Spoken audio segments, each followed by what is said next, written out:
There has been no news, specifically any interesting news, for the last 2 weeks, other than, some editor updates here and there for S&box. And while the past weekend I have been touching concrete in New York City for New York Comic Con, which was a ton of fun, I thought at the back of my head of returning home, maybe it's time to finally start talking about Project Pycrum again. Now, I did make a video talking about this, which again, Project Pycrum is a game that is being worked on by Facepunch, specifically for S&box, and Dan Du, which is one of the people that is working on the customization and clothing options for S&box, specifically with the character models, decided to reach out to me to tell me more information about the game, which was a surprise to me. This was back in the end of September, which we had a conversation talking more about this game as Dan decided to give me more details and explain a bit more about the game. So what Dan mentioned is that he is actually the lead for this S&box game project and has been wanting to do this passion project for quite a long time. With the assistance of Backscratch, which is a Facepunch level designer and has worked on a ton of levels that most likely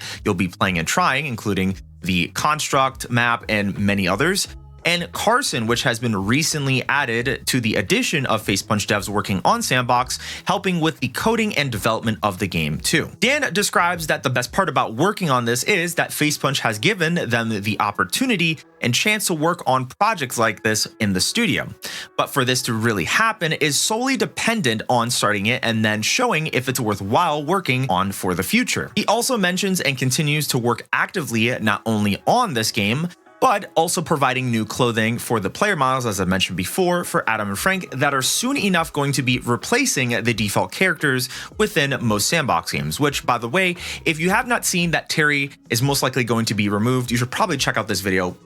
right here. Very important, very important. So with more information and additional details that have been added from the screenshots that are provided on screen right now through the commit logs that I found of the official S&box Discord, Pycrumble is a stylized 3D platformer game where you can play as Pycrumble, a frog that goes around levels doing different quests for people around this town that is presented. Now, while this is incredibly generalized of a description, and that's just given from what I can visually see from these images, there's obviously a story or plot and reasoning for all of this, and most of that has not been revealed yet, obviously. But this also kind of ties more into not only this awesome game that's being worked on and being presented by some of the Facepunch devs that are working on this, but this leads to actually a bigger question that I want to ask. How many games will S&box actually have that are officially made by Facepunch and will be ready to play once the game releases? Pycrumble is another game that is being added to a list of games that are coming to the S&box platform. As part of the appeal for S&box is the ability to not only create games of different styles, but also play different games from different genres. At least to me, it makes sense that we get some games like Nicked, Pycrumble, Sausage Survivors, and even return of the Unicycle Frenzy game. Facepunch seems to have a list of things that they're taking care of, and while the editor tools continue to see refinements,